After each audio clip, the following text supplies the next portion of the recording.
Buenas noches con todos y con todas. Sean bienvenidos a este primer conversatorio de desarrollo urbano sostenible.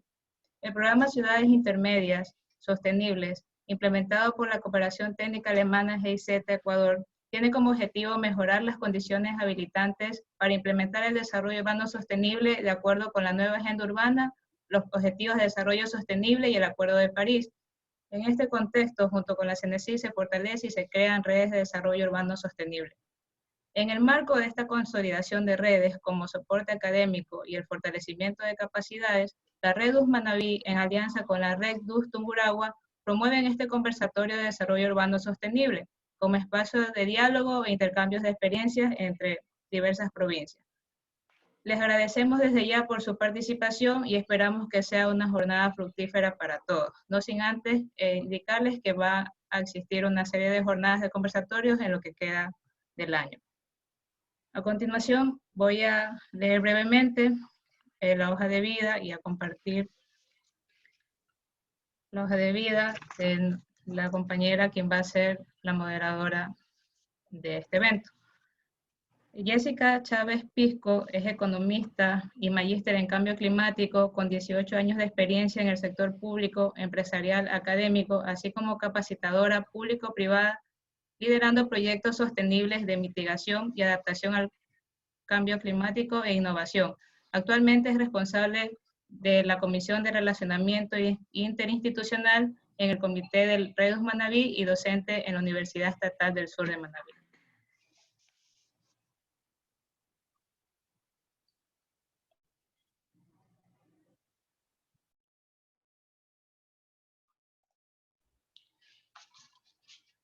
Buenas noches, quisiera confirmar de pronto si me pueden escuchar. Sí, se le escucha bien. Se escucha.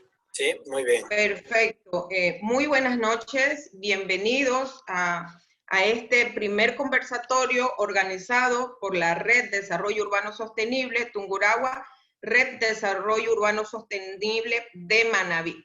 Voy a hacer una parte introductoria agradeciendo la asistencia de todos los compañeros y colegas que se encuentran en dicha reunión. Asimismo, damos la cordial bienvenida a todas las personas que se están conectando a través de la plataforma.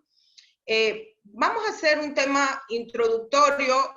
Vale recalcar que una vez al mes daremos a cabo estos tipos de conversatorios para complementar y conocer las experiencias que se están dando a nivel académico y con temas de investigación y vinculación, que al final del día lo que queremos es que estas investigaciones puedan ser tomadas en cuenta y trabajarlas con los gobiernos autónomos descentralizados y ser de alguna manera aportante a un desarrollo social sostenible. Las temáticas que se van a tratar el día de hoy, tenemos el tema de agricultura y equidad de género.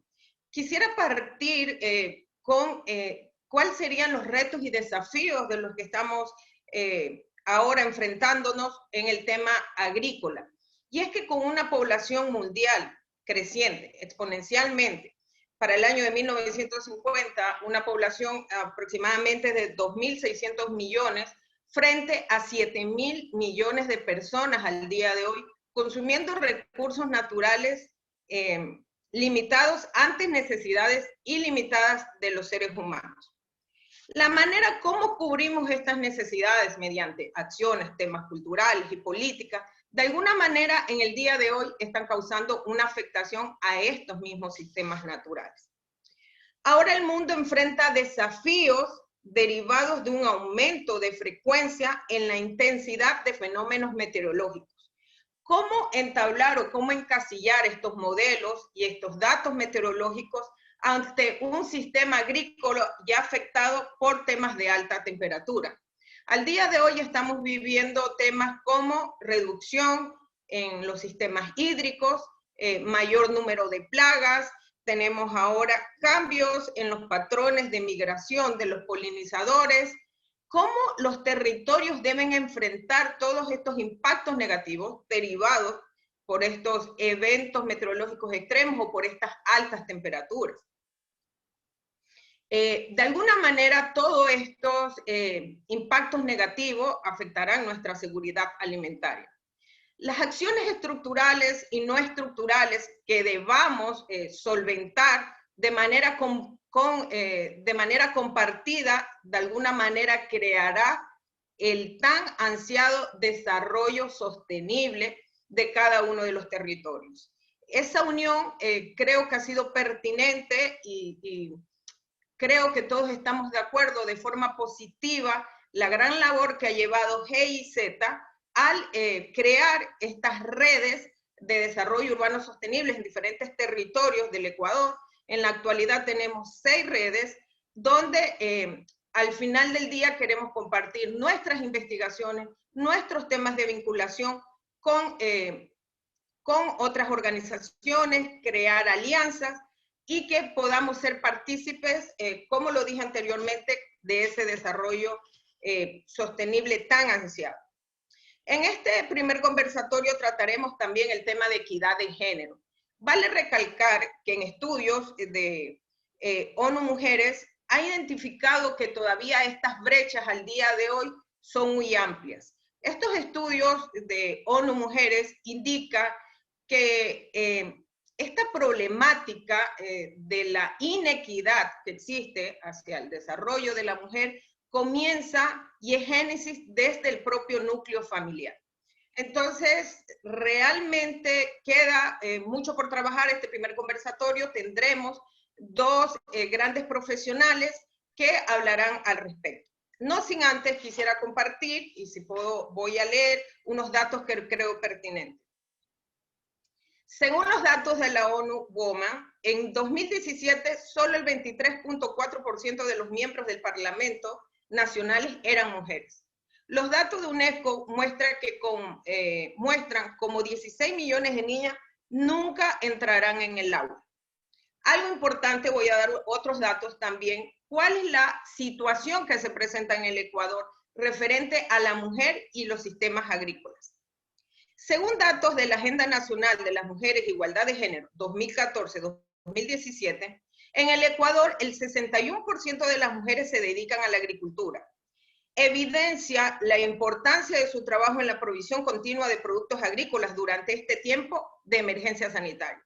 A pesar de tener este gran porcentaje de mujeres trabajando en el sector agrícola, solo el 38.7% forma parte de la PEA debido a condiciones precarias de remuneración, ingresos no propios, trabajo no remunerado. Solo el 25% de la unidad de producción agrícola UPA se encuentra en manos de mujeres. El 63% son espacios menores a 2 hectáreas. Como podemos evidenciar, todavía las brechas sobre esta inequidad es algo que realmente hay que trabajar. ONU Mujeres dice que se debe trabajar bajo escenarios reales para comenzar a buscar ese equilibrio. Dando esta introducción, voy a dar paso a nuestros ponentes, no sin antes nuevamente agradecer a todas las personas que se encuentran conectadas a través de la plataforma. Vale recalcar que habrá un espacio para preguntas y respuestas. Sugerimos, instamos a las personas que están conectadas que cuando hagan las preguntas, por favor, coloquen el nombre del ponente. Vamos a tener como primer tema en este conversatorio, que vamos a intercambiar experiencias, el tema reconstrucción de visiones de género, caso de estudio Flanders, Bélgica.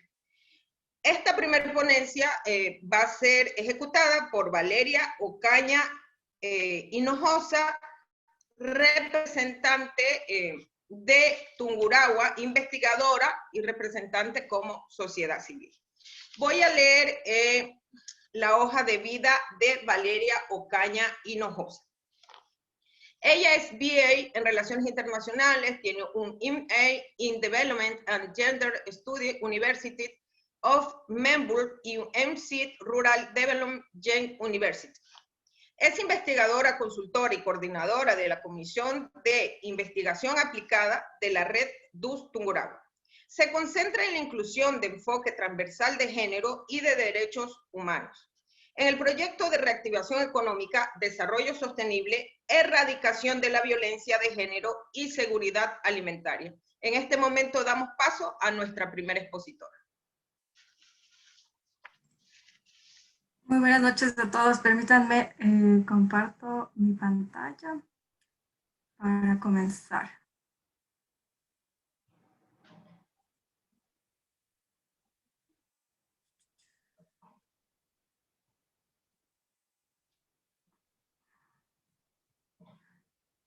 Tatiana, una pregunta, discúlpame. ¿Dónde puedo encontrar? Sí, abajo dice share screen o compartir Ahí pantalla. está.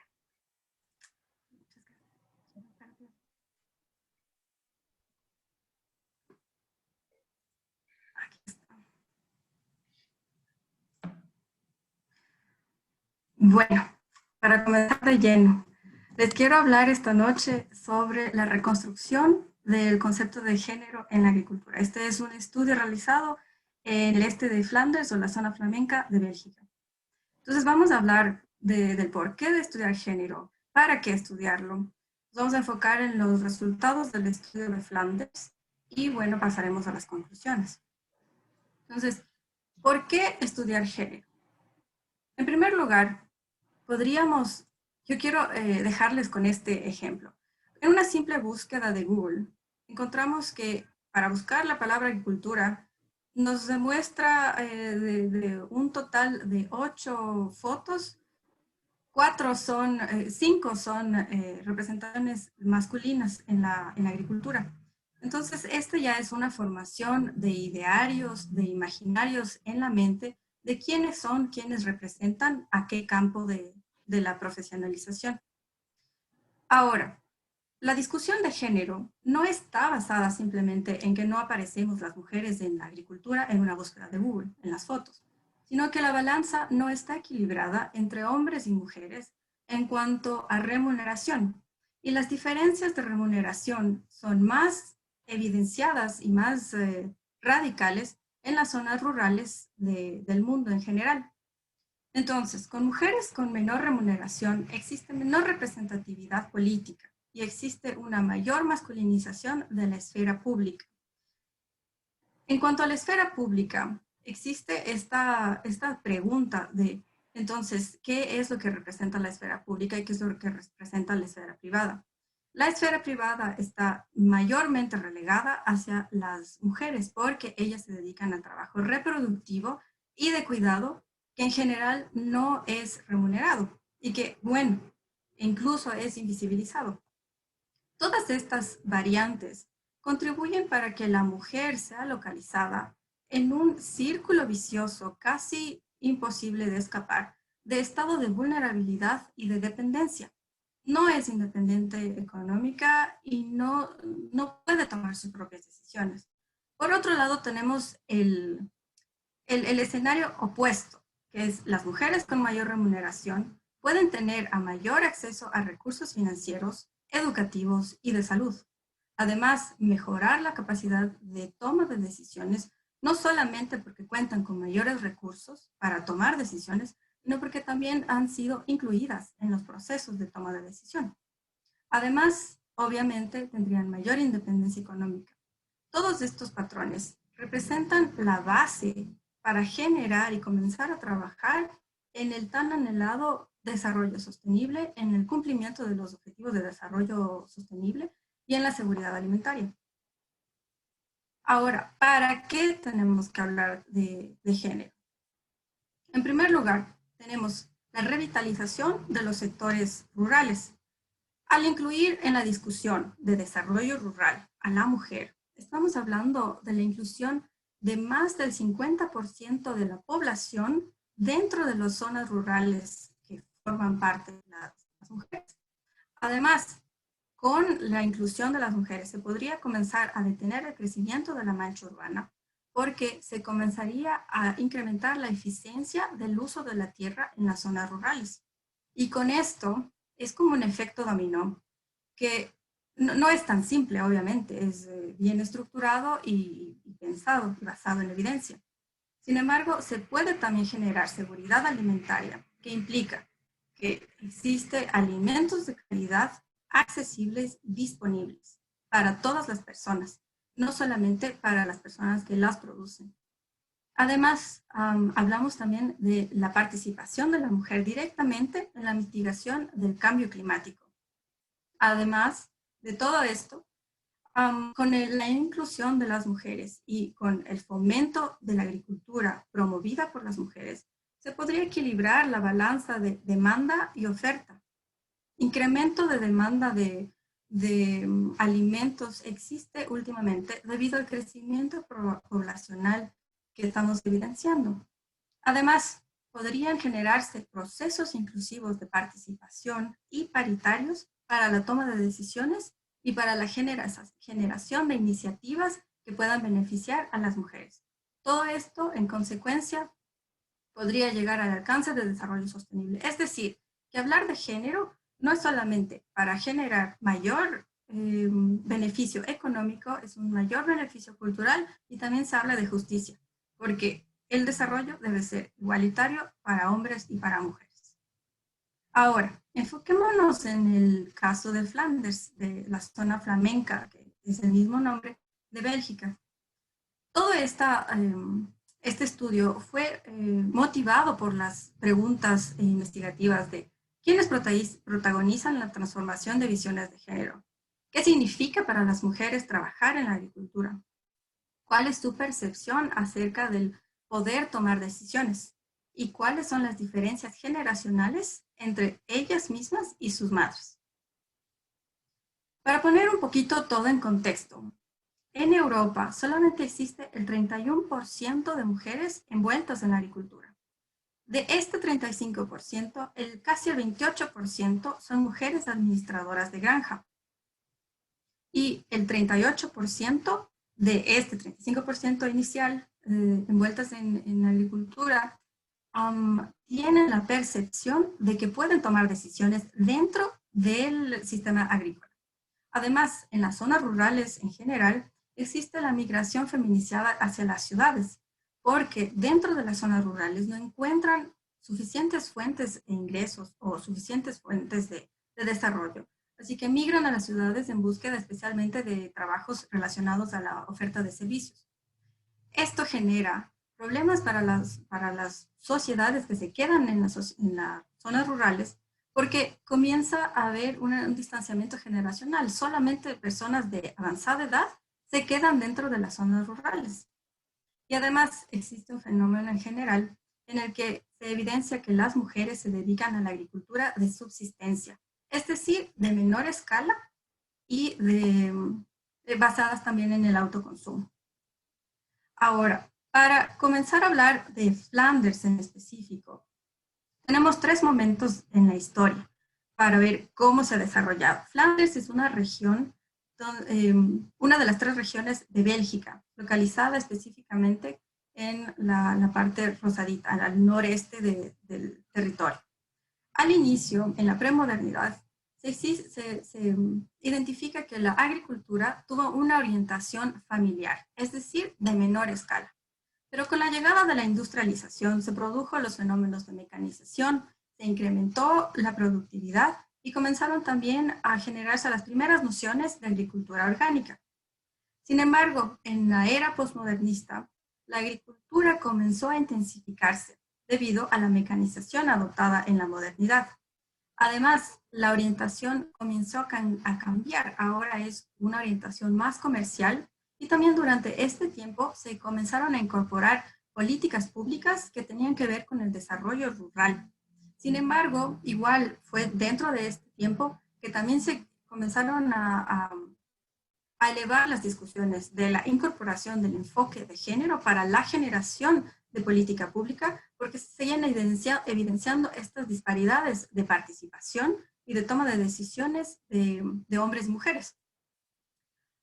Les voy a explicar un poquito de la muestra que tengo para este estudio.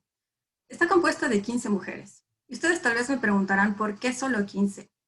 En primer lugar, porque no hay un número considerable de mujeres dedicadas a la agricultura dentro de la zona de Flanders. Y en segundo lugar, porque la identificación, autoidentificación de las mujeres no es como agrícolas, como agricultoras, sino que se identifican en la mayoría de los casos como esposas de los agricultores. Y la lista que fue proveída para nosotros, para el estudio realizado, contenía un sinnúmero de nombres. Sin embargo, por identificación no se pudo acceder a estas personas que no se identificaban como agricultoras, sino como esposas de agricultores. Entonces, desde ahí vemos esta segregación de participación y de autoinclusión en los procesos agrícolas. Bueno, de la muestra de 15 personas, está compuesta de 25 a 36 años. 9 de ellas están casadas, 6 de ellas solteras y 10 de ellas tienen de 1 a 3 hijos. Los hallazgos más interesantes fueron que 6 de ellas nos dijeron que sí tienen participación en las decisiones tanto técnicas como financieras de su granja. Ahora, 4 de ellas tienen decisión de apoyo. La decisión de apoyo quiere decir que solamente es apoyo moral, apoyo psicológico, no más bien como las anteriores que tienen que ver con conocimientos específicos de mecanización y acceso a recursos financieros o decisión sobre los recursos financieros. Además, algo sumamente alarmante es que 2 de los negocios de estas 15 mujeres fueron registrados a su nombre, mientras que 8 de ellos eran registrados a nombre de la pareja de las mujeres entrevistadas y el resto a nombre de los familiares de las mujeres, en el caso de las mujeres solteras. Además, solamente 2 de las agricultoras tenían capacitación o algún tipo de entrenamiento en temas de agricultura. Y una de ellas nos comentó que comparte las actividades dentro del hogar con su pareja, y su pareja era mujer. Ahora, otro de los hallazgos interesantes también fue que la mitad de las entrevistadas tiene un empleo a medio tiempo. Es decir, que han combinado la feminización, la migración feminizada que les mencionaba anteriormente con el trabajo dentro de la agricultura. Los desafíos que ellas identifican es que es un poco complicado mantener la competitividad en el mercado con sus productos. Además, existe una falta de tiempo de calidad con su familia. Y las negociaciones con otros agricultores también representa un gran problema, porque por lo general, al momento de negociar, en este caso era representativo el comercio de ganado vacuno. Las negociaciones van de agricultor a agricultor, no de agricultora a agricultor. Entonces, pueden iniciar las negociaciones entre hombre y mujer, sin embargo, para el proceso final se dirigen directamente a los hombres para hacer el cierre del negocio. Ahora, las principales tareas en las que estas mujeres estaban envueltas dentro del trabajo de agricultura era alimentación de animales, limpieza y papeleo, o sea, administrativo. Y la diferencia con sus madres es que existe mayor socialización, mayor nivel de inclusión de ellas mismas dentro del proceso de toma de decisiones y mejores niveles de educación. Entre la muestra que fue para nuestro estudio, existen niveles educativos desde técnico hasta masterado. Entonces, 4º nivel. Era bastante interesante a comparación de las generaciones pasadas. Ahora, es importante identificar o diferenciar que hay estrategias implementadas, pero ¿cuál es la percepción para poder implementar estas estrategias? En primer lugar, existe la combinación del trabajo dentro de la granja y fuera de ella. Pero la percepción con la que se la realiza es más bien un acercamiento oportunista en el buen sentido de la palabra, con enfoque económico para desafiar el status quo de las asignaciones de género asignadas a las que les tocaba a ellas dentro de las granjas. Además, existe la reproducción de valores educativos para niños basados en la libertad de elección. Esto específicamente en el tema de herencia agrícola, porque históricamente las herencias se debían dar, en el caso de Bélgica, se debían dar únicamente al hombre, al heredero. Sin embargo, esta costumbre ya está siendo destruida, no solo por la educación que la misma madre imparte a los hijos, sino porque esta percepción es más bien una relación biológica con el trabajo reproductivo, no una relación que a mí me toca por ser mujer, y ese es mi papel por ser mujer, sino que existe una revalorización de estos trabajos, tanto productivo como reproductivo, y si existe un balance, pues lo voy a encontrar. Además, otra estrategia es la gestión de microempresas propias dentro de la finca y el pago de salario a sí mismas como una de las trabajadoras más. Entonces, esto fue bastante interesante encontrar porque dentro de los procesos agrícolas, ellas generaban productos finales que podían comercializar por ellas mismas. Y el hecho del pago de salario también fue bastante interesante, porque con estas estrategias se crea una construcción de espacios de influencia donde ellas tienen el poder y donde ellas tienen mayor independencia y mayor influencia para poder controlar las decisiones que se deben tomar. Ahora, hablando como conclusiones, y también quisiera que estas conclusiones obviamente son intercambio de aprendizajes, sin embargo podrían aplicarse a la generación de política pública y a la generación de iniciativas comunitarias con estas conclusiones que se generaron, imagínense, de un estudio con un contexto completamente diferente. Lo local puede ser extrapolado a lo comunitario. El conocimiento de base es la cimentación para acciones más colectivas. Este no es un conocimiento totalmente revolucionario porque ya existen iniciativas que están basadas en estos principios. Sin embargo, es muy importante renombrarlo y muy importante evidenciarlo en un contexto de esta naturaleza. Además, las mujeres jóvenes tienen mayor capacidad de innovación en la agricultura. Estamos hablando de este muestreo que implicó mujeres de 24 a 36 años. Mujeres bastante jóvenes que estaban innovando y asimilando todos los recursos que ellas tenían acceso, como educación por internet o simplemente noticias e intercambio de experiencias en la comunidad. Además, la innovación dentro de la ruralidad fue un aspecto bastante interesante, que la innovación puede generar ingresos independientes para las mujeres. Existe esta combinación, en este caso específico, entre lo rural y lo turístico, lo rural y lo pedagógico.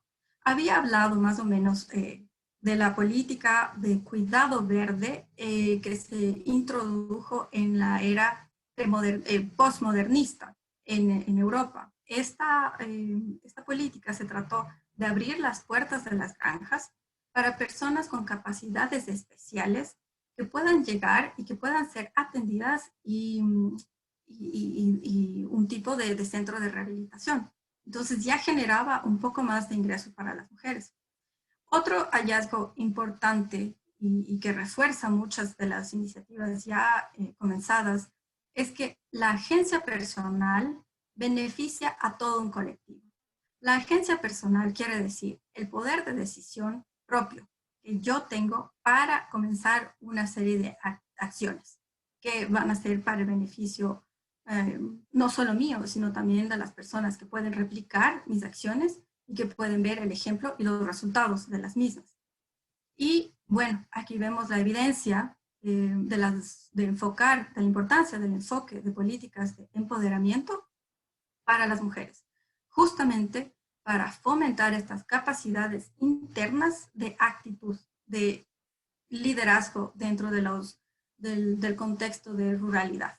Con estas reflexiones quiero quedarme para poder replicar en el contexto ecuatoriano, ya que son bastante aplicables y son bastante interesantes para ver tanto la aplicabilidad como la importancia. Ahora, futuros temas a tratar pueden también ser la relación de género-naturaleza desde una perspectiva ecológica. Además, la agricultura y el feminismo, que también pueden ser desarrollados de manera en un diálogo mucho más abierto, y el género y la sostenibilidad. Con esto, quiero dejarles a ustedes la idea de que el género, el enfoque de género tiene una gran importancia para el desarrollo de todas las sociedades, para poder alcanzar una meta en común, acarreando a todos los miembros de la sociedad, no solamente para unos y dejándoles a otros de lado. Entonces, esa es mi exposición y les dejo con el bichito de que debemos pensar siempre en cómo están dadas las situaciones. Estamos incluyendo a las mujeres, están aisladas. No importa si es que hay una sola mujer en ciertos procesos que no habla, debemos dar voz a todas, o 5 mujeres que no hablan y que hay solo un hombre, y solo el hombre es el que tiene el don de la palabra. Todas estas son relaciones de poder que deben ser analizadas y conversadas muy ampliamente.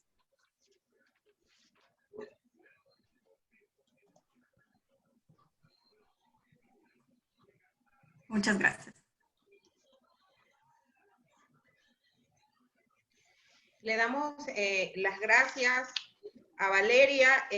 Por favor, repetimos a las personas que nos siguen en las plataformas, sus inquietudes y sus preguntas las podrán hacer y serán dadas y tendrá el espacio al final de todas las exposiciones. Pedimos que por favor se nombre al expositor cuando se elaboren las preguntas. Cada expositor tiene un tiempo de 15 minutos. Tenemos el siguiente tema en este primer conversatorio de desarrollo sostenible, urbano sostenible, las relaciones de género en la producción y procesamiento de yuca en San Pablo de Tarugo, Canuto, Chone, Manabí, Ecuador. Voy a leer la hoja de vida de la ingeniera Flor María Cárdenas Guillén. Es ingeniera agrónoma de la Universidad Técnica de Manabí, es máster en Ciencias de Agronomía, Universidad de Puerto Rico, magíster en Género, Equidad y Desarrollo Sostenible de la Universidad Técnica de Ambato. Ha realizado investigaciones, proyectos y desempeñado cargos públicos vinculados a temas agropecuarios y estaciones experimentales. Actualmente es docente investigadora de la Escuela Politécnica Superior Agropecuaria de Manabí, SPAN MFL, y responsable de la Comisión de Fortalecimiento Institucional de la Redus Manabí. Le damos la más cordial bienvenida, ingeniera Flor María.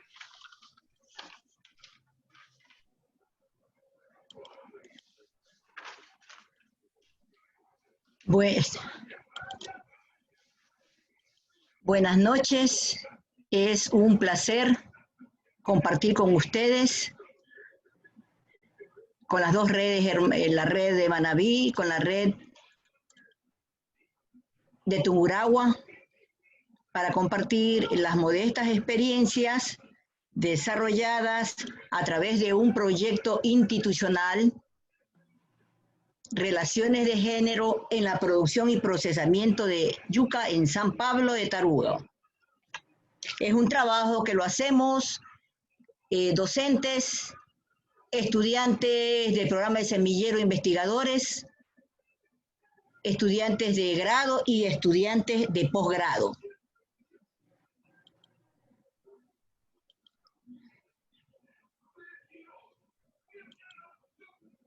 La yuca es un cultivo que destaca su gran potencial por la producción de almidón, por su tolerancia a la sequía, porque produce en suelos degradados y se adapta a todo las condiciones de crecimiento. En estas zonas donde llueve entre 500 a 1000 milímetros al año, es considerada la cuarta fuente de energía en la alimentación humana. En Ecuador, con énfasis en Manabí, la yuca es considerada un producto vital en la seguridad alimentaria, en el procesamiento con énfasis en yuca y en la alimentación de animales. Asimismo, dentro de este contexto, evidenciamos que hombres y mujeres en esta sociedad tienen una diferente posición en estos sistemas de producción agrícola, donde evidenciamos relaciones inequitativas y el poco reconocimiento y la invisibilización de nuestras mujeres, con énfasis en las mujeres productoras.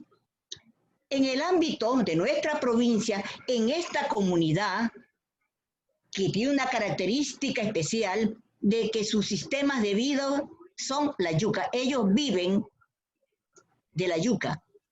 Se casan, le van regalando una maquinaria de yuca para que comience a trabajar y hacer almidón. Ellos siembran alrededor de 1000 hectáreas de yuca para su sistema de producción y procesamiento. Pero en este proceso vemos esas relaciones inequitativas. ¿Dónde las observamos primero? En los salarios. Pues las mujeres se dedican más a la producción de post cosecha. Y como les decía, esta es la principal fuente de ingresos económicos. Se asienta en esta raíz.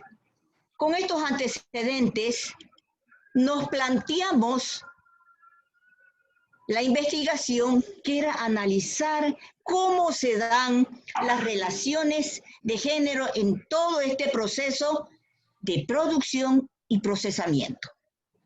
Para lo cual nos planteamos identificar las actividades productivas y de procesamiento, como se las hace en forma tradicional. Luego, determinar la división de trabajo reproductivo, productivo y comunitario de acuerdo a género en estas actividades.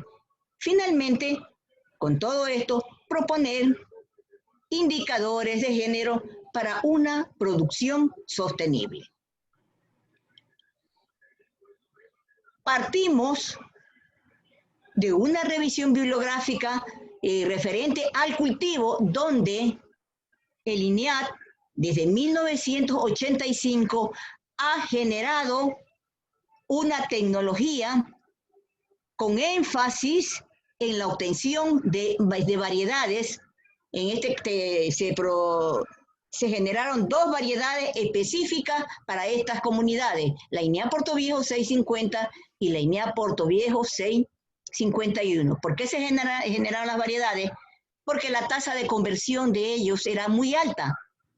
Para 1 tonelada de almidón necesitaban 10 de raíces frescas. Con las variedades generadas se bajó a la mitad, o sea, una relación de 5:1. El INEAT ha hecho el trabajo para tanto en la fase de pre-cosecha, generando componentes tecnológicos que este grupo humano lo ha ido aplicando. Asimismo, también tratamos de aspectos que tienen que ver, que ya la compañera en su excelente presentación ya nos habló de género como una construcción sociocultural, de esta equidad y de la igualdad que debe haber en todos los procesos. Y que todo lo que perseguimos es que existan relaciones equitativas e igualitarias entre hombres y mujeres. Esta es la comunidad, está ubicada a 100 metros sobre el nivel del mar. La investigación se realizó entre enero del 2019 ahora a mediados de año del 2020. Estudiamos las actividades productivas como variables de estudios y las relaciones de género en la división de trabajo. Hicimos una investigación bibliográfica de campo, fue de tipo no experimental, y los métodos fueron analíticos sintético, descriptivo, y las técnicas que utilizamos fueron las observaciones, entrevistas interactivas y las encuestas. En la fase 1 hicimos la aplicación de la encuesta, tabulación y la retroalimentación. En la fase 2 hicimos el análisis de la determinación de actividades y en la 3 la elaboración de la propuesta.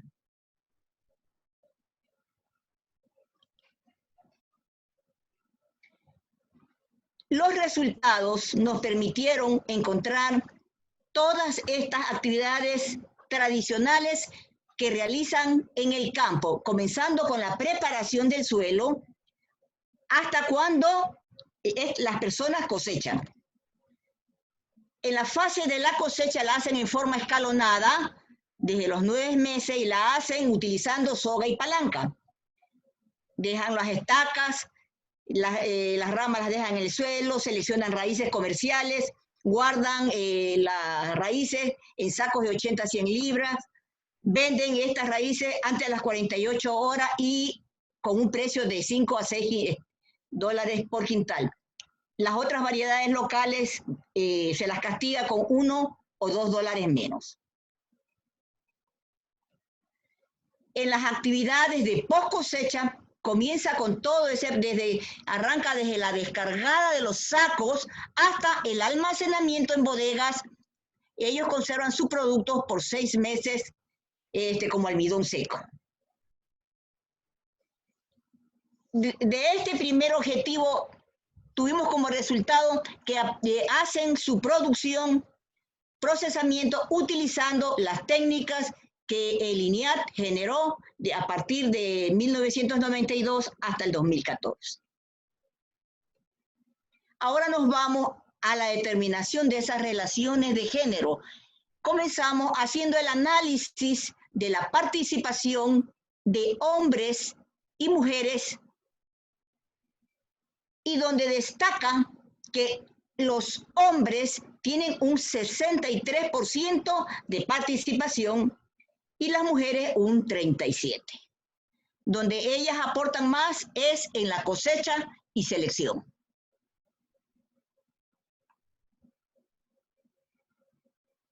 Cuando la analizamos por edades, aquí destaca la participación de las mujeres adultas jóvenes, y de las jovencitas. En el caso de los hombres, destaca el 65% del hombre adulto y un 31% del hombre joven, en menor proporción niños y ancianos.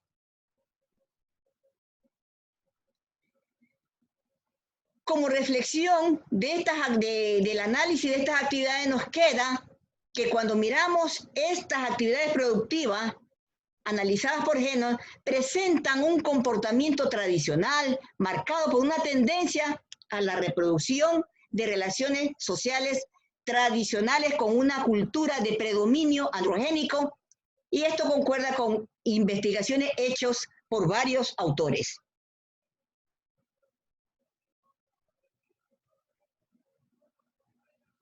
El rol reproductivo destaca la participación de la mujer con un 58% y de los hombres con un 42%. Aquí prácticamente es donde vemos la mayor desigualdad. Las mujeres trabajan mucho, especialmente las mujeres jóvenes, hacen sus actividades tradicionales, y hay algo que usted el momento que las entrevista y les pregunta, ¿en qué trabaja usted? ¿En qué trabaja usted? No hago nada, dicen ahí. Pero cuando a ellas se les presentan estos resultados y dicen, y todo esto hacemos nosotras, ellas mismas comienzan a visibilizar esas inequidades que hay.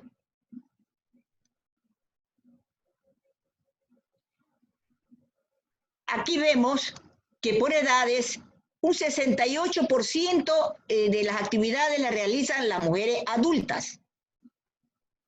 Y en el caso de los hombres, más del 70% lo hacen los varones adultos. Vistas estas actividades reproductivas por género, vemos que lo hacen en términos complementarios, porque ambos géneros, según ellos, contribuyen a la reproducción social de la familia. Esta comunidad es una comunidad compuesta de 70 familias, donde la gente no migra porque viven alrededor de la yuca y trabajan todo el año con la yuca. Asimismo, nos damos cuenta que estas actividades domésticas visibilizan una mayor participación de las mujeres en relación a los hombres, que coincide con lo manifestado por Carrasquer, debido a la naturalización de un conjunto de rasgos que se han construido social y culturalmente. Ellos, ellas y ellos ven todas las inequidades como algo normal. En cuanto al rol comunitario, las mujeres tienen una mayor participación, tienen una participación del 53% frente al 47% de los hombres. Ellas siempre, más que todo, ellos trabajan mucho en mingas, presta de manos, reuniones, son más activas, hacen sus fiestas patronales, tienen un montón de actividades que las realizan más para esas actividades le dan poder a ellas, porque es donde ellas pueden disponer de muchas cosas. Por ejemplo, en el caso de los alimentos, ellas dicen, bueno, ¿qué es lo que se va a preparar? ¿Cuántas personas van a asistir? Cuando miramos por edades, vemos que en estas actividades comunitarias las mujeres adultas siguen siendo las que mayormente participan. Lo mismo sucede en el caso de el grupo de hombres. Haciendo un cuadro comparativo de las actividades productivas, miramos ahí que en las actividades productivas destaca el hombre con el 63%, las mujeres con el 37%. En las actividades reproductivas destacan las mujeres con el 58% frente al 42% de los hombres. Y en las actividades comunitarias, nuestras mujeres siguen destacando.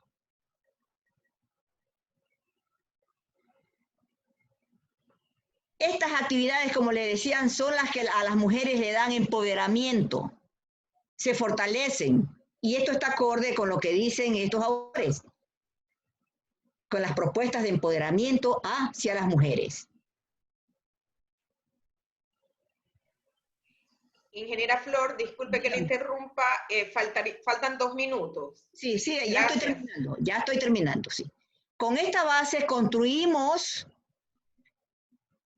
una propuesta de indicadores considerando estas actividades, las variables antes anotadas, hicimos una propuesta que la queremos implementar a través de proyectos.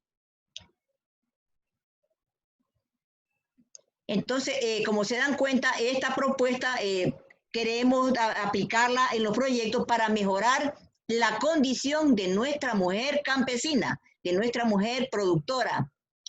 Como conclusiones tenemos que en la fase de precosecha, cosecha y cultivo, comprende desde la preparación del suelo hasta la cosecha y hasta el procesamiento, obteniendo almidón y sus derivados como son bagazo y masa. Se evidencia que la división de trabajo por el género incide en las actividades productivas, reproductivas y comunitarias para la producción y procesamiento de yuca en su fase. Se reflejó diferentes tipos de participación de acuerdo a edad y a los estereotipos que tienen estas comunidades. Se constató una tendencia a la reproducción de relaciones tradicionales de una cultura androgénica afectada por cambios en el desarrollo agroindustrial de la yuca, que constituye su medio y estrategia de vida, y se hizo una propuesta de un grupo de indicadores para división de trabajo por género.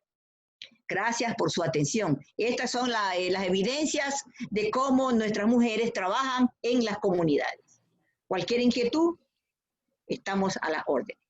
Esto es lo que estamos haciendo nosotros como SPAN MFL para, dentro del trabajo de vincularnos a través de investigación con la comunidad. Muchas gracias.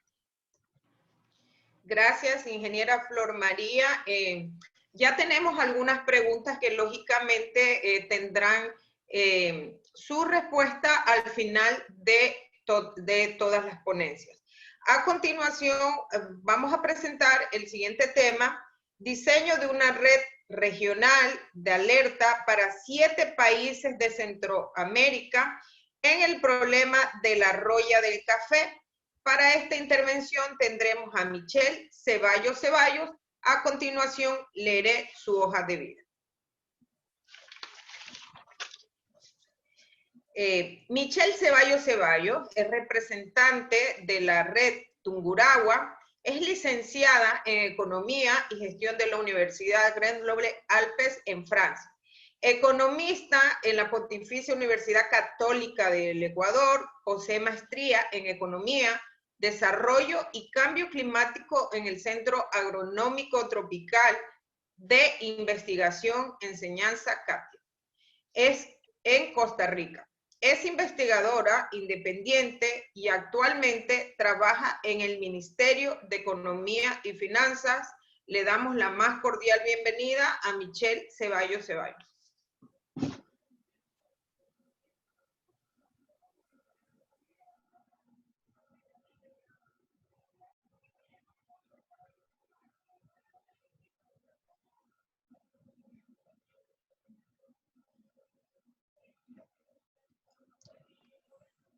Hola, buenas noches. ¿Me escuchan? No sé si me están escuchando ahí y están pudiendo ver mi pantalla. Sí, se le escucha.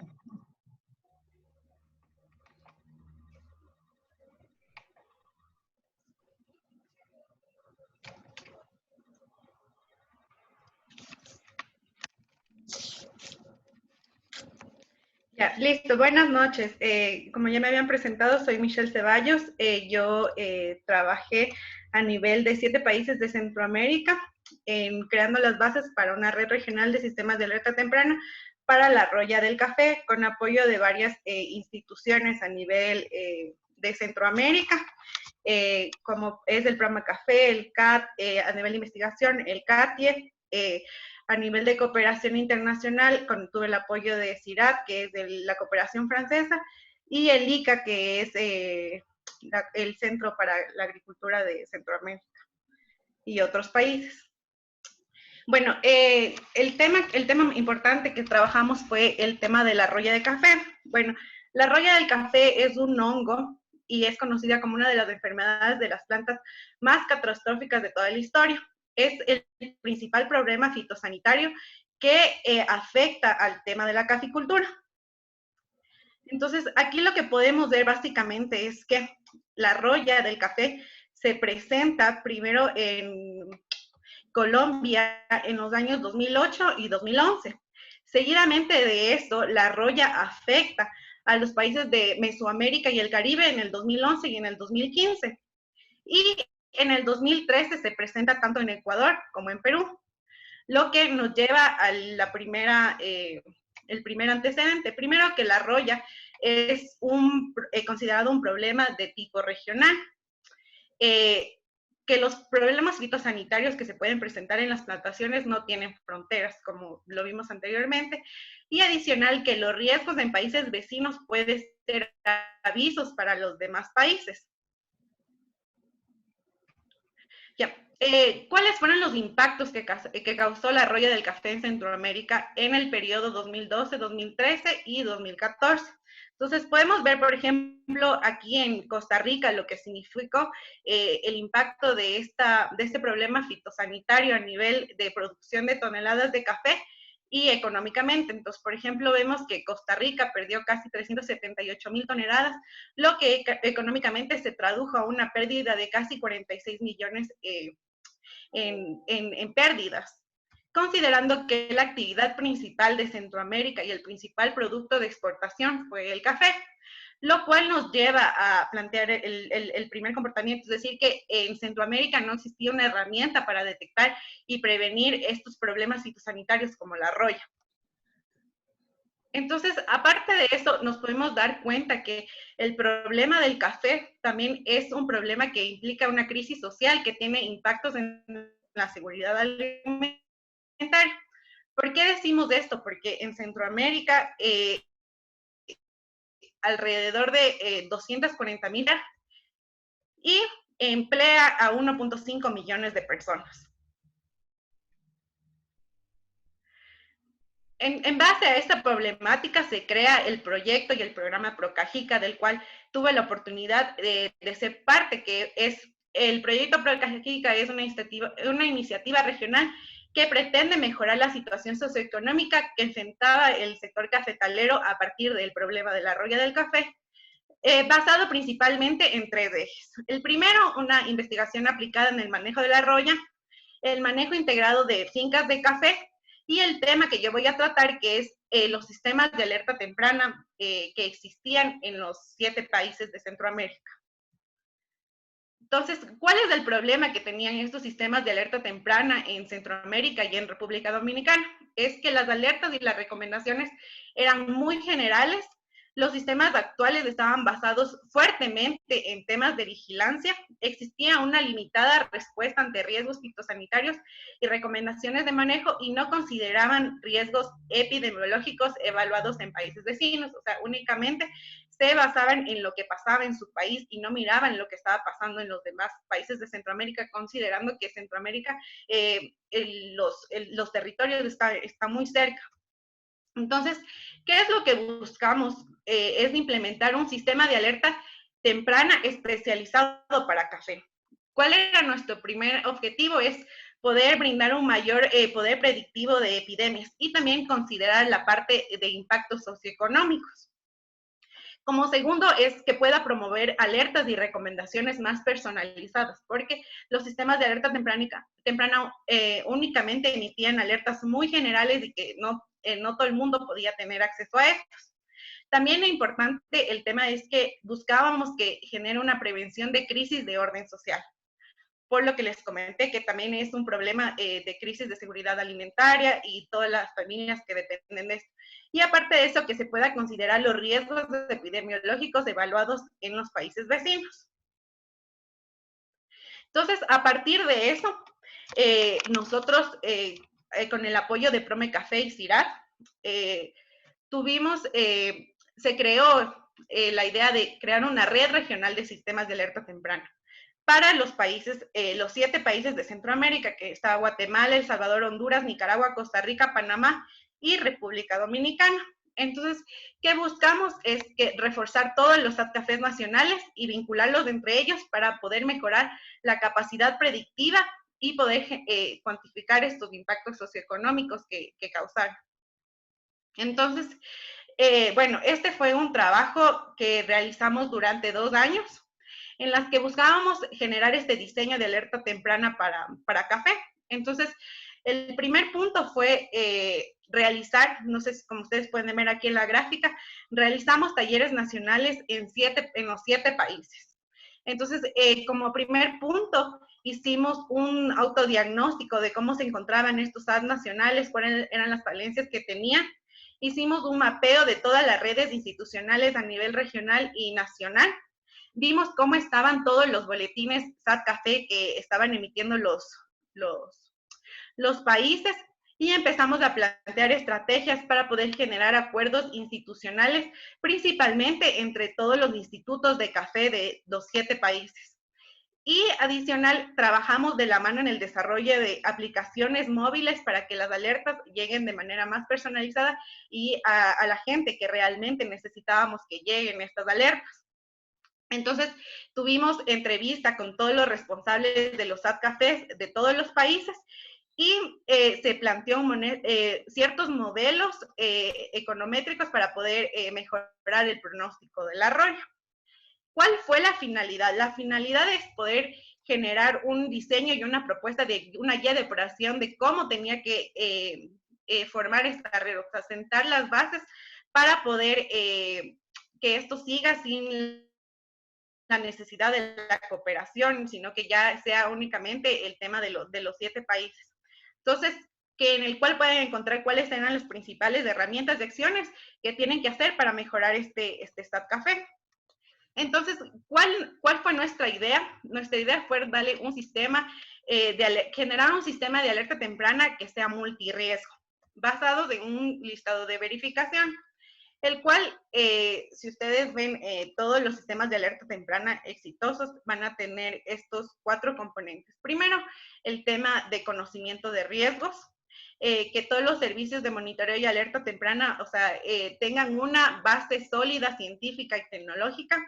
El tema del componente de difusión y comunicación, asegurar que las personas y las comunidades sean advertidas con antelación del tema de riesgo, y la capacidad de respuesta, que es que las personas puedan responder a través de una educación mejorada en riesgos. Y todo esto ligado al eje principal, que es el eje de la gobernanza, que se puedan desarrollar correctamente marcos institucionales, legislativos, en la implementación de este sistema de alerta temprana eficaz, y se logren estos arreglos institucionales, que es lo más importante, para de esta manera poder obtener todos los recursos financieros que se necesitan. Bueno, entonces, ¿qué es lo que buscamos que tenga el sistema de alerta temprana en café? Bueno, por lo general siempre vemos que aquí tenemos como que está la roya, o sea, que podamos tener el sistema del temprano basado en la roya, ¿no? Como primer punto. Luego que podamos tomar todo el tema de cambio climático, porque realmente el cambio climático afecta mucho a las plantaciones. Y segundo, el tema económico, que ustedes saben, atado a la marcación de precios en las bolsas, lo cual afecta también a estas poblaciones vulnerables y genera impactos no únicamente en sus plantaciones o pérdidas fitosanitarias, sino también tiene que ver con el tema de seguridad alimentaria y problemas económicos. Entonces, a través de esto se genera el sistema de alerta temprana, que tiene que tener, que debe ser una herramienta de gestión de riesgos, que tenga alcance geográfico, elementos expuestos, amenazas abordadas, y que me permita generar estos 4 pasos: identificación, estimación, prevención, reducción, preparación de respuesta y recuperación y rehabilitación. Entonces, ¿cuáles son los resultados, ¿no? Porque nosotros nos basamos en este listado de verificación para poder empezar a plantear este sistema de alerta temprana para café. Entonces, el primer punto es el conocimiento de riesgo, como les había explicado anteriormente. Tenemos aquí el servicio de vigilancia, la capacidad de respuesta, la difusión y comunicación, y transversalmente es todo el tema de gobernanza. Entonces, aquí está el modelo estructural que planteamos para el sistema de alerta temprana para la roya del café. Todo esto igual trabajamos en los 7 países a nivel institucional. Entonces, íbamos identificando cada uno de estos componentes para nosotros poder llegar a este objetivo de plantear este modelo estructural. Entonces, como primer punto, en el de conocimiento de riesgos, nosotros hicimos todo un diagnóstico territorial para que puedan identificar en qué parte específicamente se encontraba el tema de la roya, el conocimiento de riesgo fitosanitario, meteorológico y socioeconómico, y puedan elaborar mapas de vulnerabilidad para identificar en qué parte es donde se tenía más problemas. El segundo, generamos todo el proceso de monitoreo y advertencia, con mejorando el servicio de vigilancia, un análisis de datos y predicción de alertas y productos de advertencias. En cuanto a capacidad de respuesta, entonces se planteaban varias alternativas para poder generar educación y capacitación, tanto a nivel de productores de café como a nivel de la gente del gobierno, de las instituciones que manejaban esto, y que puedan tener ciertos planes de preparación y de respuesta ante este problema fitosanitario. Y finalmente, tratar de mejorar los canales de comunicación, es decir, que los mensajes de alerta que se emiten no únicamente queden en redes sociales o queden en la página web o en el correo de una persona de la institución, sino que puedan llegar a las personas, o sea, en este caso, a los productores de café. Entonces, ¿qué hicimos? Cada país, digamos, en Costa Rica, nosotros creamos la Mesa Nacional de Gestión de Riesgo. Entonces, digamos, existía una Mesa Nacional de Gestión de Riesgo que estaba a cargo de los institutos de café.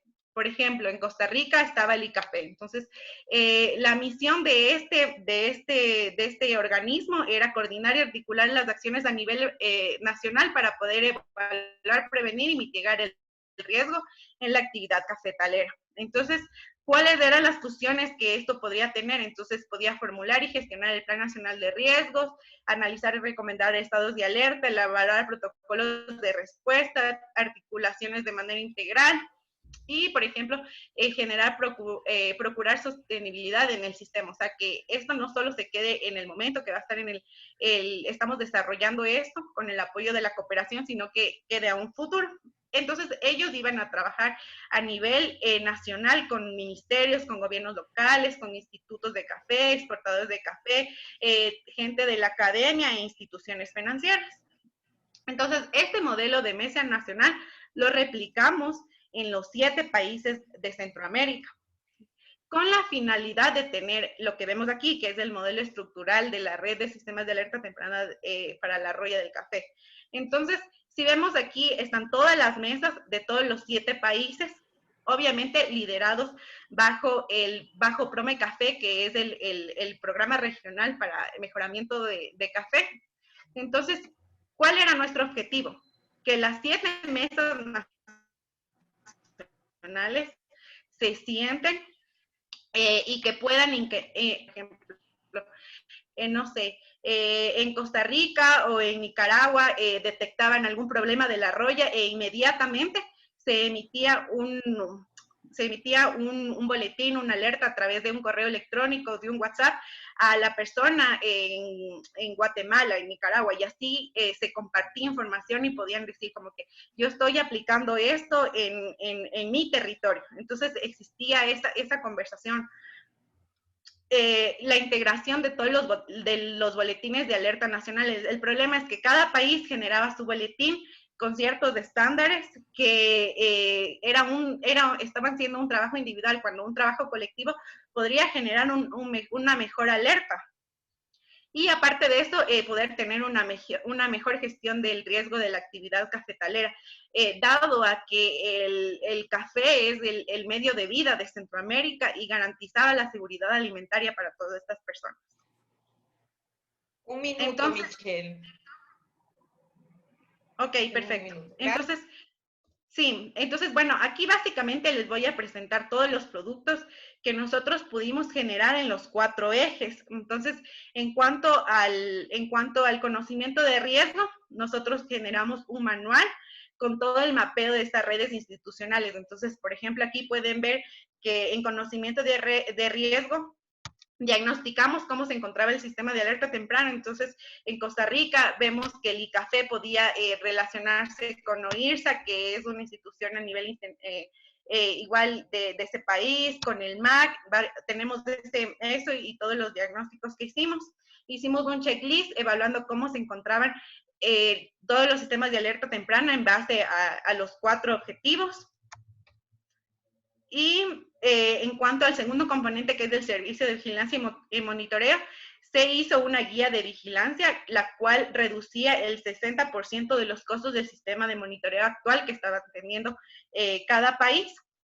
Y se está planteando una plataforma que se llama Pergamino, que es es el tema de las aplicaciones para poder llegar a las personas, a la gente que realmente necesita. Se están creando modelos de pronóstico de la roya territorial, nivel, parcela y hoja, y modelos de pronóstico de crisis socioeconómicas. En cuanto a la difusión de alertas, vimos que pudimos llegar como que a sistematizar o a que todos los sistemas de alerta temprana tengan los mismos componentes, es decir, en color celeste van a salir el riesgo mínimo, en color verde sale el riesgo bajo y así. Y en cuanto al tema de capacidad y respuesta, bueno, generamos los niveles de alerta para ciertos niveles, ver qué acción tenían que realizar, tanto para el productor como para el nivel institucional.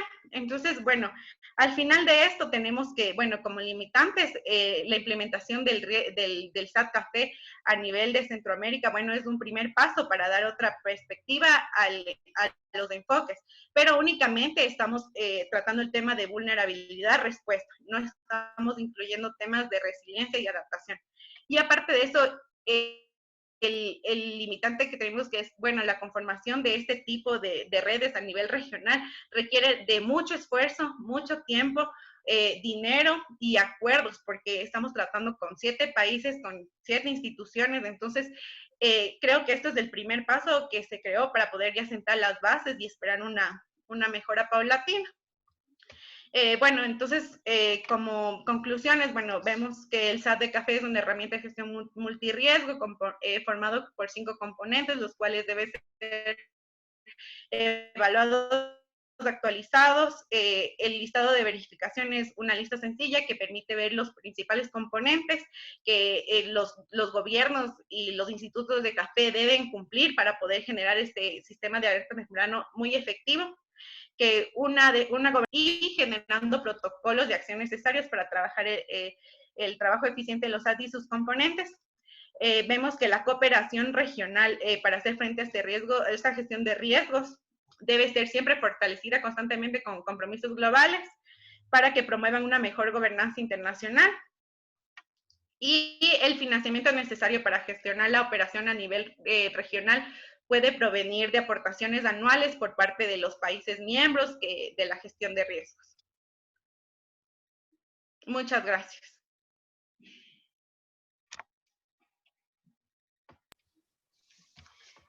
Gracias, Michelle. Hemos tenido excelentes intervenciones. Recordamos que a las personas que nos están siguiendo a través de las plataformas pueden hacer sus preguntas, pero por favor colocar el nombre del expositor al que le desean elaborar dicha pregunta. A continuación, vamos a presentar el siguiente tema de este conversatorio. Iniciativas académicas y de investigación en agricultura y cambio climático. Estará a cargo de Ezequiel Zamora Ledesma y voy en este momento a leer su hoja de vida. Ezequiel Zamora es representante de Redus Manabí, él es PhD en Ecosistemas y Ciencias Agrónomas, Université de Montpellier, Francia, magíster en Ciencias Biológicas, Universidad Simón Bolívar de Venezuela, biólogo, Universidad Los Andes de Venezuela, ha desempeñado cargos públicos en Venezuela y coordinaciones académicas y proyectos relacionados con ecosistemas terrestres, salud y cambio climático. Actualmente es docente de la Universidad Técnica de Manabí, coordina el grupo de investigación FagroClim y es responsable de la Comisión de Investigación Aplicada de Redus Manabí. Le damos la más cordial bienvenida.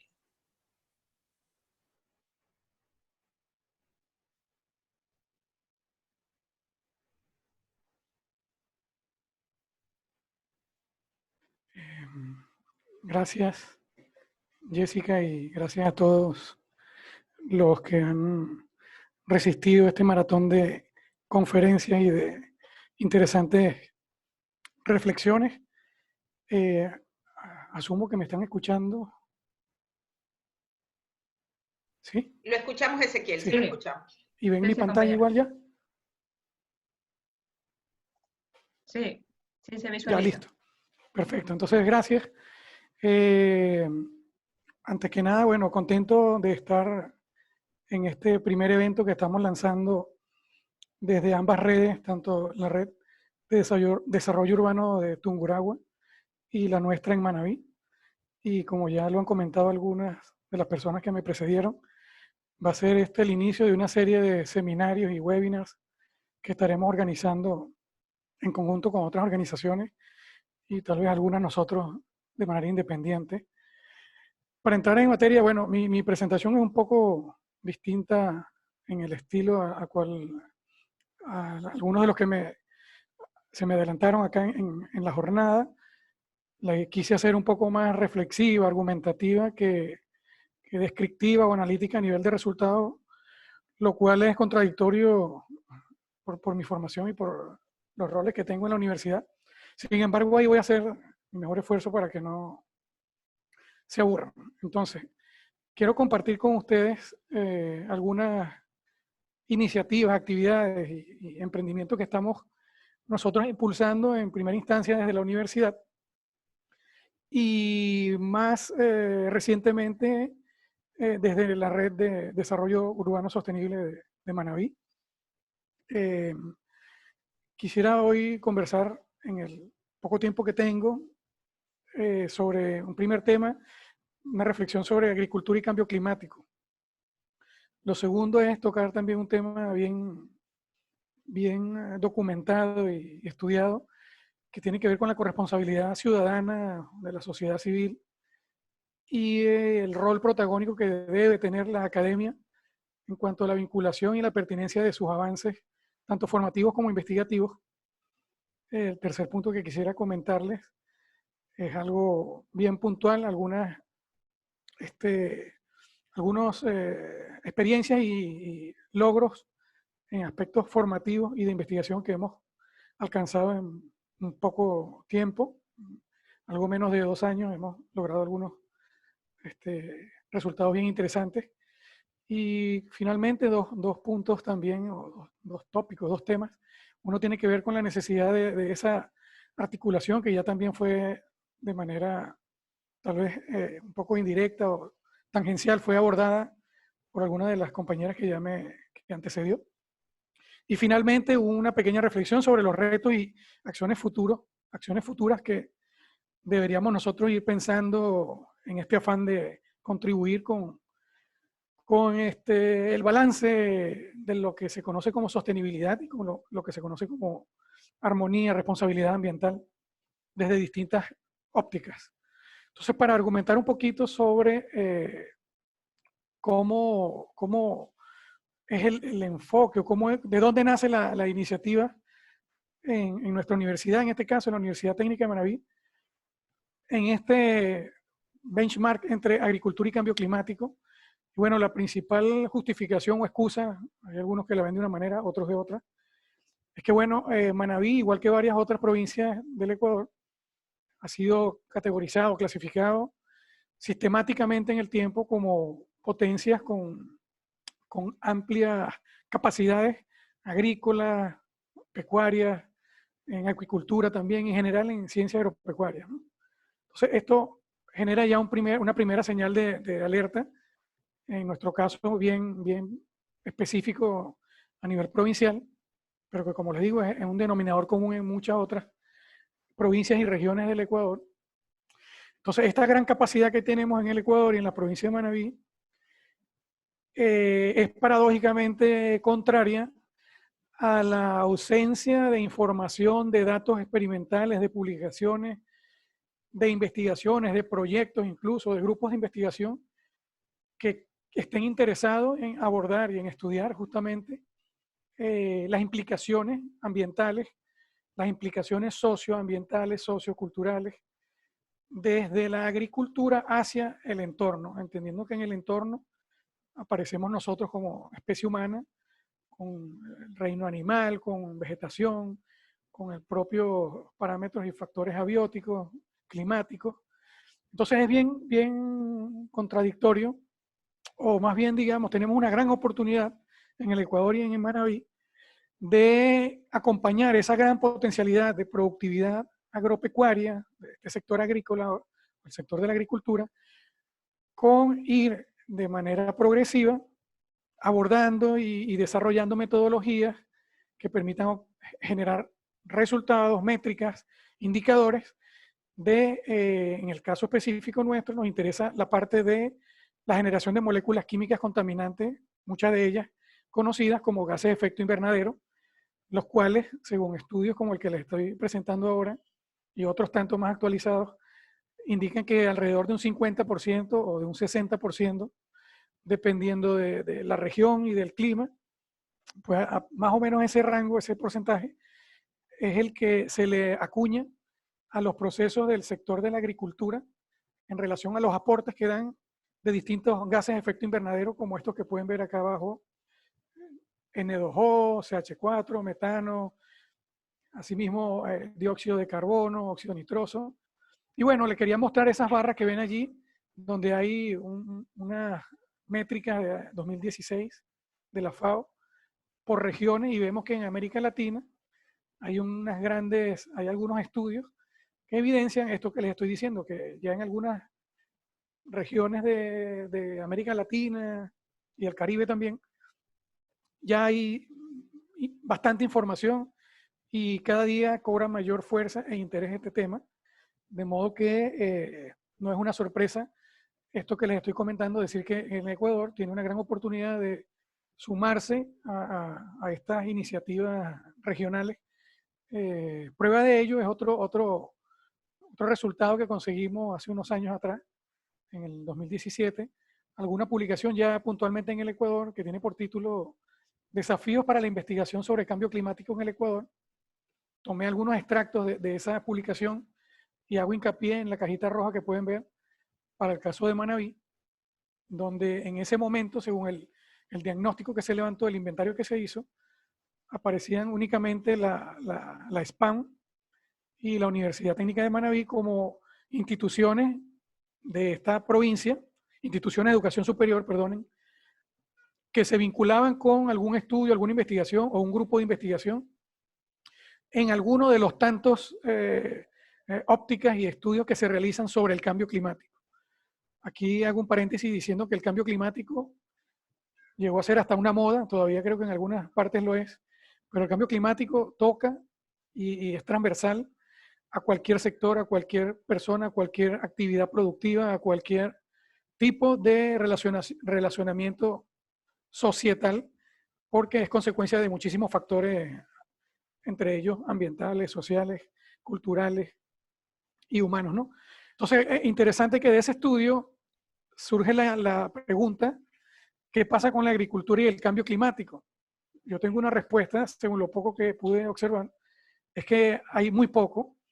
Hay iniciativas, digamos, espontáneas o quizás un poco aisladas, pero no existe, hasta donde conozco, tal vez esa articulación, esos nodos, esos polos de desarrollo y de estudios que sean multiactor, multisectoriales, que directamente estudien las consecuencias y el rol de la agricultura en este contexto del cambio climático. Y cuando hablo de la agricultura, como les decía hace un rato, hay unas cifras que son alarmantes porque muchas personas tienen desconocimiento o no tienen conciencia plena del alcance y la importancia de la agricultura como promotor de moléculas de gases de efecto invernadero. Acá en esta diapositiva pueden observar un diagrama muy pedagógico y simple sobre algunas de las formas más importantes o más relevantes de cómo la agricultura y los procesos agropecuarios inciden importantemente sobre este tema del calentamiento global y el cambio climático. Y fíjense como varios aspectos, le menciono al menos unos 3 o 4, la mecanización y laboreo de la tierra, el cambio de uso de la tierra, el uso irracional de fertilizantes nitrogenados, el compostaje de algunos cultivos o residuos de la agricultura, también genera algunos gases como metano, óxidos nitrosos, la quema post cosecha y quemas en sistemas naturales, la quema de biomasa genera muchísimos gases de efecto invernadero en volúmenes no despreciables. La transformación microbiana de la biomasa que se nece y la biomasa en descomposición también genera muchísima cantidad de dióxido de carbono producto del metabolismo microbiano. Por supuesto, la deforestación y la pérdida de bosques, de biomasa vegetal, indirectamente también tributa con estos gases porque, como saben, la biomasa verde, biomasa en pie, es uno de los sumideros principales de algunas de las moléculas más dañinas en el tema de cambio climático, como el CO2 o el metano. Y mientras menos bosque, pues mayor contribuciones de estas moléculas a la atmósfera y sus consecuencias sobre la humanidad. Entonces, para redondear la idea de la justificación y el contexto de por qué la agricultura y el cambio climático, hemos visto que sistemáticamente en muchos países en vías de desarrollo, y Ecuador no escapa a esa realidad, existen falencias conceptuales y metodológicas de cómo abordar esta temática, cómo hacer el link, cómo estudiar, cómo abordar esas relaciones entre agricultura y el cambio climático. Existe también un desconocimiento que también me atrevo a decir que es transversal, incluyendo a la academia, porque parece que a veces la academia se siente como que son el entorno donde se encuentra la sabiduría y la verdad absoluta. Y en encuentros y estudios que hemos hecho nos damos cuenta que directamente la propia academia, las propias investigaciones, a veces tenemos un gran nivel de desconocimiento de varios temas, igualmente de la vinculación y del impacto de la agricultura sobre el cambio climático. Otro elemento en Ecuador bien importante y contundente es la ausencia de datos robustos, homologados con metodologías estándares internacionales o protocolos como los establecidos en los organismos internacionales para estos fines. Existen muy pocos sobre datos, sobre metodologías, sobre protocolos y sobre inventarios. En Manabí, según lo que hemos estudiado, yo me atrevería a decir que hay una tendencia a cero en estos datos. Y en Ecuador hay datos, pero creo que también existe una gran brecha en relación con países vecinos como Brasil, Argentina y de Centroamérica como México. Finalmente, no menos importante, la necesidad de honrar los compromisos y acuerdos internacionales suscritos por el país, suscritos a nivel nacional, ya sea a través de Cancillería, a través del Ministerio del Ambiente. Pongo allí dos ejemplos del Acuerdo de París y de algunos criterios técnicos establecidos en las hojas de ruta y en las metodologías del IPCC. Bueno, como segundo punto, ya este es más sencillo y creo que ya todos lo deben conocer, y algunos incluso antes que yo comenzara mi intervención lo han tocado de alguna manera. Se trata de la corresponsabilidad ciudadana o vinculación, pertinencia social de la academia en relación a todos estos temas. Generalmente es muy común observar que las problemáticas locales nacionales en distintas escalas, hambre, pobreza, brechas sociales, problemas económicos, por supuesto, el calentamiento global, el cambio climático y muchas otras problemáticas que se recogen de manera bien realizada y de manera bien lógica dentro de los 17 Objetivos de Desarrollo Sostenible de la Agenda 2030, muchas veces son abordados o estudiados o tratando de solventarlos desde la sociedad o las comunidades organizadas por su cuenta solos, o desde la academia, o desde los gobiernos locales o nacionales o tomadores de decisión. Pero muchas veces encontramos entonces que existe ese divorcio entre la academia, las investigaciones, las universidades, las organizaciones sociales, para atender conjuntamente con los gobiernos locales, tomadores de decisiones, pues las mejores decisiones, las mejores estrategias, las formas más apropiadas y pertinentes y eficientes para abordar estas problemáticas. Y la agricultura y el cambio climático, por supuesto, entran entre los ejes donde más comúnmente encontramos estas dicotomías. Por suerte hay iniciativas como la que hoy estamos haciendo, por cierto, de articulación, de conocernos, de interactuar, de transversalizar las problemáticas en distintas ópticas y con ese enfoque multisector, multiactor. Otro punto bien importante que queríamos comentar es algunos ejemplos concretos sobre logros en términos de formación, digamos, académica y de investigación. Recojo acá unas 6, 7 que rápidamente iniciativas que les voy a mencionar. Una es el grupo de investigación que tengo el honor de coordinar. FagroClim significa funcionamiento de agroecosistemas en un contexto de cambio climático o de clima cambiante. Ese grupo ya es bien nutrido y desde hace menos de 1 año y medio hemos logrado articular y generar algunos espacios de socialización de resultados, de intercambio con gobiernos locales, con instituciones, ministerios, otras universidades nacionales e internacionales, que nos ha promovido y nos ha facilitado la posibilidad de generar también proyectos de investigación locales, nacionales e internacionales, que giran en torno a la agricultura, al impulso y la implementación de los ODS ambientales a escala provincial y a escala nacional, al estudio y propuestas de metodologías para calcular, determinar y estandarizar las mediciones de los gases de efecto invernadero, y por supuesto el cambio climático desde distintas ópticas, desde los espacios rurales, espacios de la agricultura, agropecuario y más recientemente incluso en la transición hacia lo urbano y desde lo urbano. Hemos generado en este pequeño... ¿Cuánto? Gracias. ¿Un minuto dijo? Bueno, ok, ya me quedan 2 láminas. Hemos realizado algunas tesis de titulación, de maestría, y estamos en proceso de 3 tesis doctorales con universidades nacionales y europeas. Hemos recientemente creado y está por iniciar, creo que hasta ahora es el único programa de investigación en Ecuador que estudia o cuyo eje de trabajo es la agroecología y el cambio climático. Además de eso, hemos formado o contribuido a la formación, a la concreción de algunas redes como la que hoy estamos trabajando y articulando, la Red de Desarrollo Urbano Sostenible de Manabí. Igualmente estamos tratando de materializar una red ya de alcance internacional en estudios socioecosistémicos y clima. Hemos organizado una serie de eventos que pueden observar en la parte baja de esta diapositiva, y también hemos hecho algunas publicaciones, elaborado algunos libros y capítulos de libros, siempre en estos términos, en estos temas. En cuanto a la articulación multisectorial, no me voy a detener a mencionar cada una por razones de tiempo, pero hemos logrado también en este periodo de tiempo articular con distintos gobiernos locales y nacionales, ministerios, universidades nacionales e internacionales, embajadas, institutos de investigación en varios países.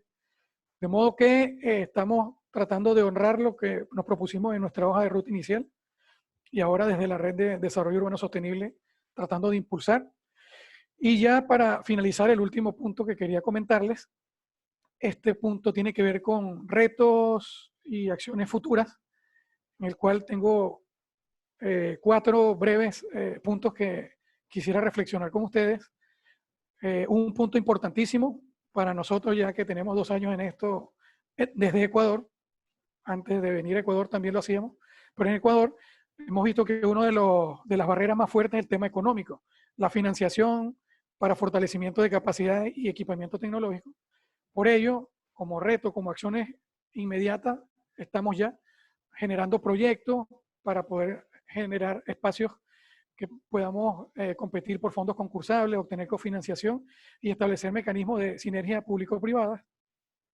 El segundo punto tiene que ver con establecimiento de metas colaborativas con indicadores cuantificables, repetibles, robustos y estandarizados a nivel, en este caso provincial, yo me atrevería a decir que a nivel nacional igual, donde podamos apoyar las políticas ambientales locales, los compromisos país en aras de esta mitigación y adaptación al cambio climático, cumplimiento de los ODS y apoyo y fortalecimiento de las estrategias para la Agenda Nacional Urbana, crear plataformas locales, nacionales e internacionales para el impulso y monitoreo de acciones climáticas. Ya como les dije, tenemos la red, estamos trabajando fuertemente en el Observatorio ODS Manabí Ecuador y en la RIESEC que le acabo de mencionar.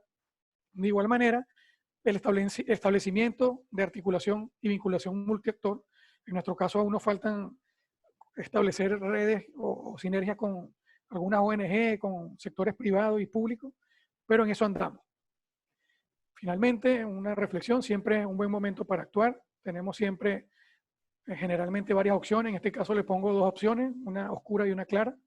En la clara hablamos de estados, de países y de sistemas resilientes, de bajas emisiones, racionalmente, responsablemente ambientales, donde la cuantificación y reducción de los gases de efecto invernadero es uno de los, para nosotros y para mucha gente en el mundo, es uno de los temas bien importantes, además de otros, de valorización de residuos, uso racional de fertilizantes, la equidad de género, los estilos y culturas sostenibles. Y bueno, esta me la voy a saltar, es una publicidad, pero la dejo por ahí en el chat sobre nuestro próximo evento en octubre. Y bueno, aquí tengo un par de imágenes sobre Manabí, donde vemos el ceibo y algunas de las ceibo emblemático de Manabí y las playas hermosas que tenemos en Manabí. Y igualmente agradecer a los miembros de la Red de Desarrollo Urbano Sostenible de Manabí y a nuestra directiva por acompañar y fomentar este tipo de iniciativas. Con esto termino. Gracias y perdonen porque sé que me tomé un par de minutos de más. Muchas gracias, Ezequiel. Antes de dar el espacio a las preguntas, por favor, se les va a pedir a todos los expositores en una sola oración puedan destacar cuál es el mayor desafío que tiene su tema de acuerdo pues a su propio criterio. En una oración, ¿cuál sería el mayor desafío? Por favor, quisiéramos saber, de pronto, Valeria Ocaña Hinojosa, si Valeria nos puede acompañar, y si en una sola oración usted nos pudiera ayudar, ¿cuál es para usted el mayor desafío en la reconstrucción de visiones de género? Caso de estudio Flanders, Bélgica. Para mí el mayor desafío es la naturalización de estos estereotipos que son asignados para tanto hombres como mujeres y también cuerpos feminizados. Entonces ese es el mayor desafío, tratar de evidenciar algo que está tan dentro de cada uno de nosotros en el uso del lenguaje, en el uso de imágenes, en toda la construcción del ideario, de la imaginación de cada uno. Esa es la barrera más fuerte de sobrellevar. Muchas gracias, Valeria Ocaña. Por favor, ingeniera Flor María Cárdenas Guillén, si pudiera definir cuál es el mayor desafío en una oración sobre las relaciones de género en la producción y procesamiento de yuca en San Pablo de Tarugo, Canuto, Chone, Manabí. Considero que es la visibilización y el reconocimiento de la participación de las mujeres con equidad e igualdad de oportunidades en estos procesos productivos. Muchas gracias, ingeniera Flor María. Damos paso, por favor, a Michelle Ceballos, y si en una oración indicar cuál sería el mayor desafío en el diseño de una red regional de alerta para 7 países de Centroamérica en el problema de la roya del café. Creo que el principal desafío es el tema de gobernabilidad, porque al contar con 7 países, con tantas instituciones, creo que lo importante es poder lograr estos acuerdos que se necesitan para que el proyecto no sea como de un solo momento, sino que pueda mantenerse en el largo plazo. Muchas gracias, Michelle Ceballos. Como última pregunta a nuestro ponente, Ezequiel Zamora Ledesma, en una oración, ¿cuál es el mayor desafío en las iniciativas académicas y de investigación en agricultura y cambio climático? Para poder hacerle una oración voy a decir no sé. Mentira, es una broma.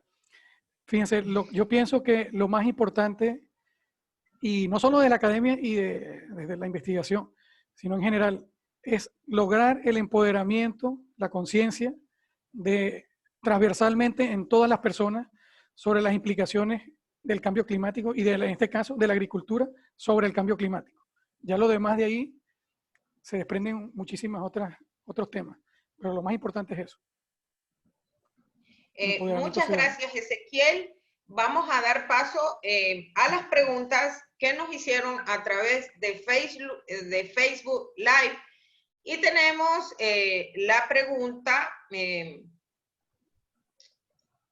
la primera pregunta, Jimena Hinojosa. Buenas noches. Mi pregunta es para Valeria Ocaña. Quisiera saber qué función tiene el esposo de la dueña de la granja. Y pregunta 2, disculpe, la pregunta 2, para la expositora Valeria, ¿qué método de investigación se utilizó para el caso Flanders? Damos paso a la primera pregunta.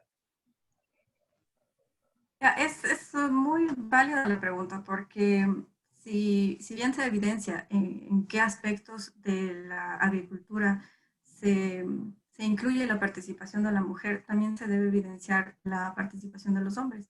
Y en este caso es bastante interesante analizar que los hombres están más bien relacionados con los temas que tienen que ver con la mecanización.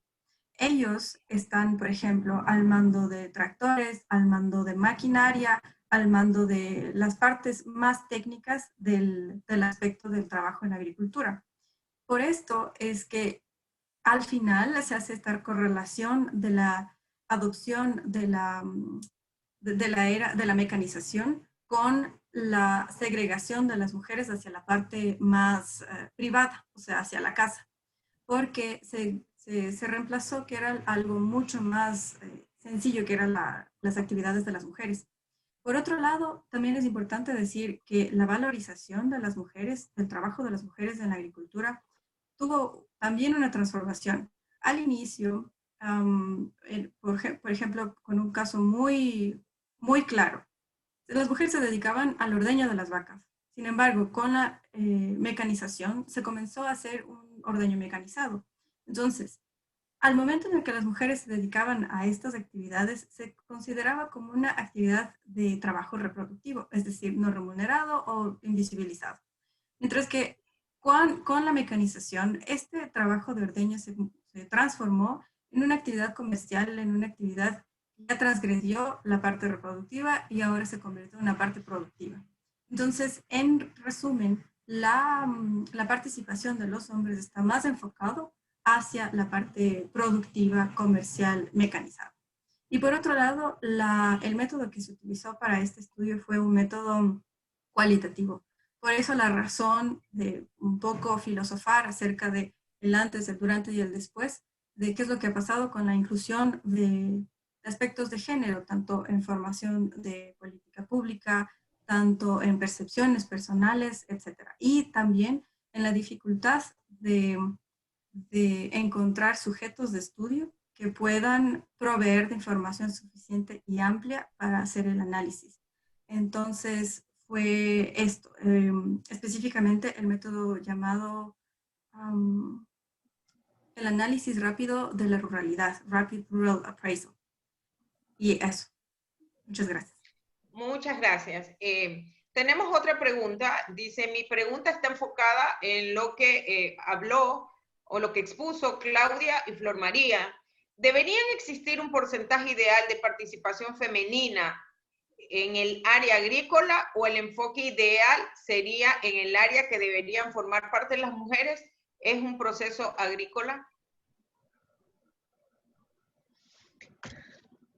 Bueno, referente a la pregunta de Carlita Espinosa, ¿qué es lo que se quiere? Es el reconocimiento, la visibilización, el empoderamiento del aporte que hacen nuestras mujeres rurales en los procesos productivos. Cada comunidad, como dijo Claudia, cada comunidad tiene sus estereotipos, sus idiotipos. Entonces, esa participación va en eso.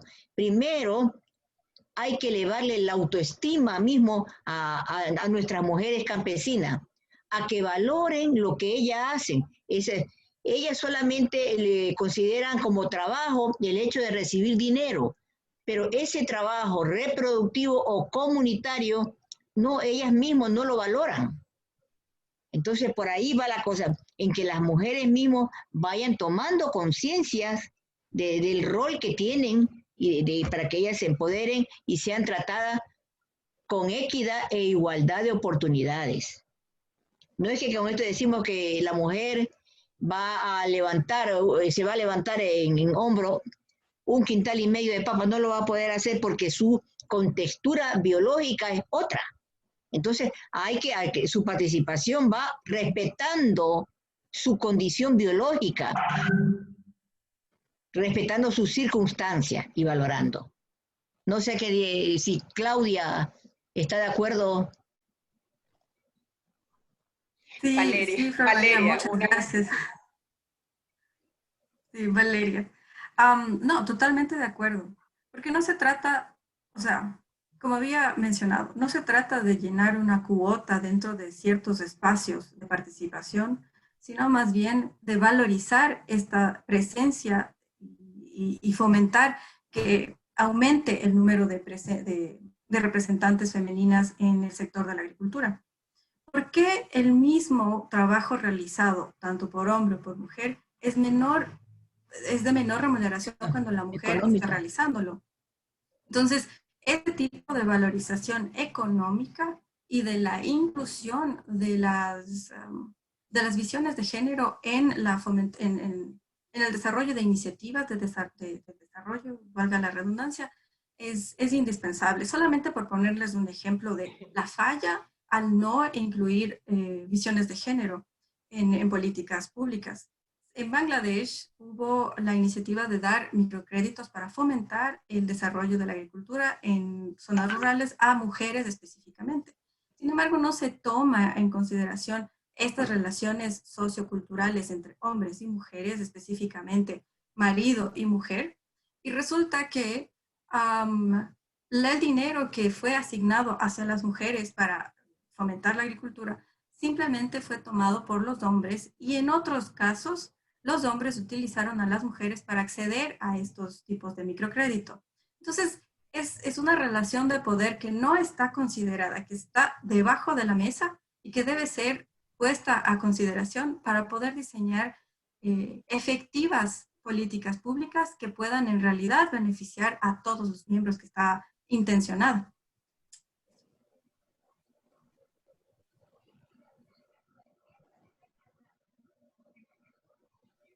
Muchas gracias por sus intervenciones. Tenemos una pregunta que es para Ezequiel y dice, ¿cuál cree que sería la clase de investigación más urgente, digamos, más puntual, que se necesitaría sobre el cambio climático y la agricultura en Manabí?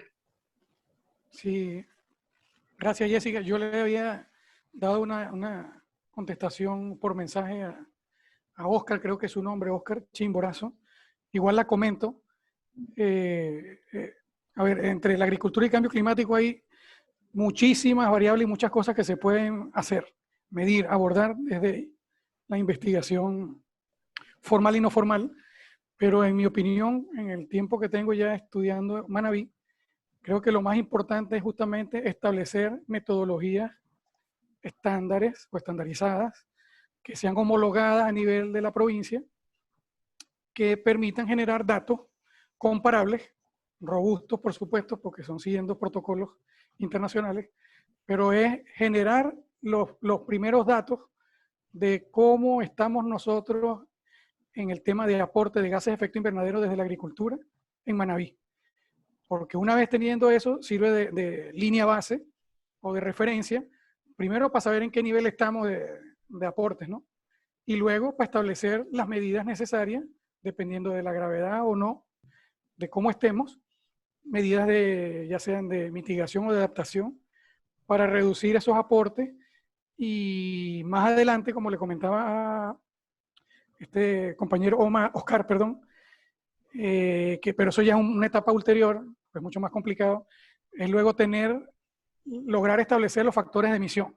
Es decir, saber que un sistema que esté ubicado en un sitio geográfico que tiene un tipo de cultivo, que tiene un tipo de uso de suelo, que tiene una condición climática y que tiene un tipo de manejo, todo eso influye en el aporte que se genera en términos de gases de efecto invernadero.